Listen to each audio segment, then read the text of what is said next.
Science fiction is full of first contact stories, but is there a such thing as last contact? Decide exactly what that means and write about it. It was too late when the humans came. They were a young species, still exploring outwards, vital and thriving. We were not. War had ravaged us, and sickness and war once again, until our population dwindled beyond the point of recovery. We struggled against that, of course. We used genetic manipulation and cloning, and even more desperate measures. None succeeded. When the humans came, we were sinking into apathy, only a few tens of us left. We had begun to discuss whether we should commit a mass suicide or simply wait to fade away. And then the young species came, in their clumsy ships, and they asked us why we were so few. We are becoming extinct, we told them. We have passed the point of recovery. It is custom to avoid the races that are dying. Once a species reaches the point of inevitable extinction, even war is suspended, and the fiercest enemy pulls back. The custom was born of plagues and poisons that could be carried forth from a dying world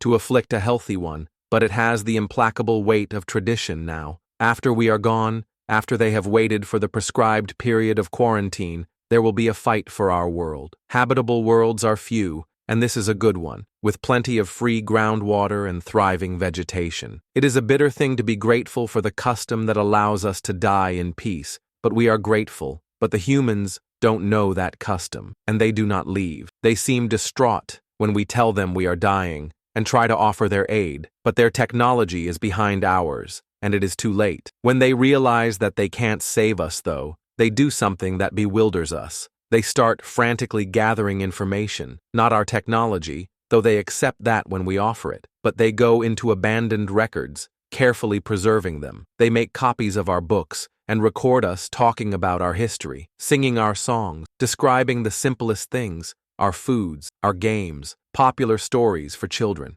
Anything and everything that we are willing to share, they seem to want. We find it pleasant to talk about better times, the things the youngest of us only know of from the elders, but we don't understand why they're so interested. Then they start to build things in our abandoned cities and by our sacred places, never in them, but nearby, and at every spaceport, stone structures whose purpose we don't understand. I was one of the youngest, and I am still hale enough to go outside and look at the stone thing they are building in the town where the last of us have gathered. It is tall, at least 10 times the height of a human, 5 times my own height. And when I look up at it, I see images of both our races, as well as many words in their language and ours, though they're hard for failing eyes to read. What is it for? It is a monument. The nurse who has become my attendant, we all have them now, as age begins to rob us of our strength, lays her small hand gently on my forelimb in what for humans is a comforting gesture.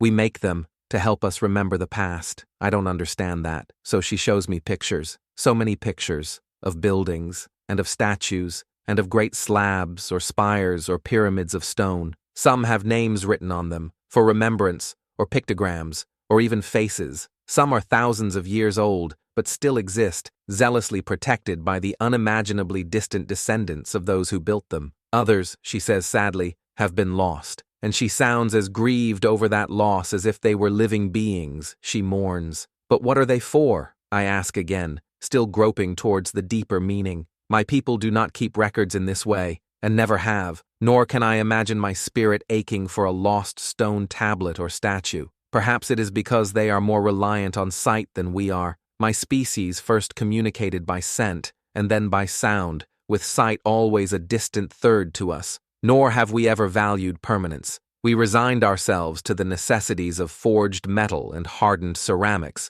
for spaceflight, and we have a few stone buildings, but we always preferred wood for its scent and memory of life. They are, she hesitates, seeking the right words. They are all for different purposes, but also all for the same purpose underneath. She touches a picture of a statue, ancient and damaged, yet clearly of a woman as human as the nurse beside me. We were here. We mattered. We lived. Do not forget us. She touches my forelimb again. We do not want you to disappear and be forgotten. We will remember you when you are gone. I think about that, all that night, looking up at the stars that we once traveled between, about an ancient species that lived always in the present, and a young species so determined to remember not only their own history, but ours. A young species that tends a dying one with kindness and compassion, that records our history and builds monuments to our memory. They don't know what will happen to this planet when we're gone. The fighting to take it for one species or another, the destruction of what is left of us, to make way for someone new. That is how it has always been.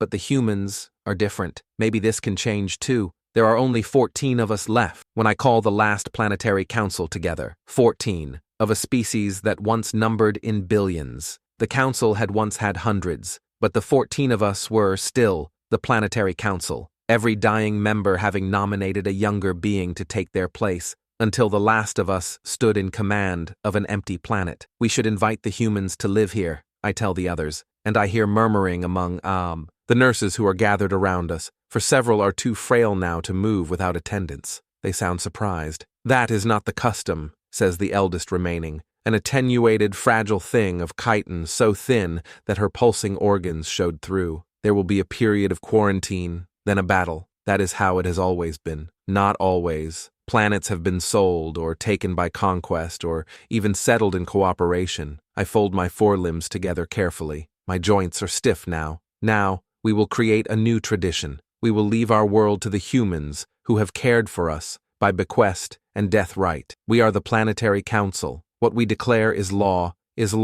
within our own solar system. It has always been so. If we do not respect the sovereignty of other species in their home systems, what are we? Of course, war is different. The Alnithids will be furious, and we all chitter in pleasure at that thought. They were the ones who destroyed us, and no doubt have only been waiting for us to die so they can take our planet. However, if we will it to the humans, the Alnithids will have to declare war on them and defeat them before they can lay any claim to this world. And the humans, who have been so kind to a dying people, can fight like things out of nightmare when they feel they must, as more than one warlike species has learned to their cost. The others agree, and my nurse helps me to the old communications arrays that the humans maintain for us. The last mandate of our planetary council goes out, and it is this, that if there are those willing to risk plagues and poisons and ill luck, and tend the dying with kindness and compassion, and preserve their memory, then the beings who have offered that last kindness may be named the heirs of that dying species. Keepers of memory, we name them, and preservers of history, and we leave them our planet for so long as we are remembered by them. They come to thank me, the captains of the 2 aid vessels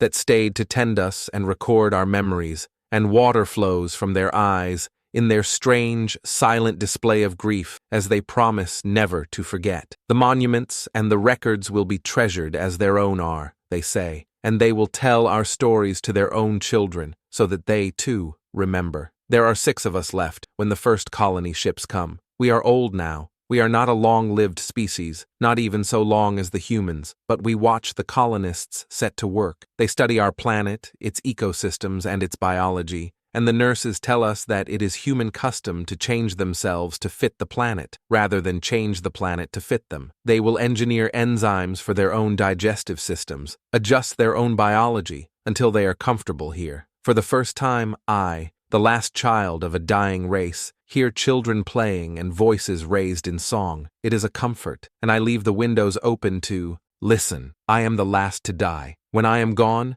they will do for me as they have done for the others, carrying my body out to the tomb they have built for us, laying me to rest with reverence. We did not preserve the bodies of our dead, but we agreed to this, to let them remember us in the traditions of their own people. I am the last of my kind, but I will not die alone, nor unloved. The humans will be happy on our world, or so I hope. They will settle it and adapt to it, and it will change under their hands as it changed under ours. But I believe that they will keep their bargain with us. Their records, their monuments, their images of us will remind them who we were. Because of them, we will not entirely disappear. We were here, we mattered, we lived, they will not forget.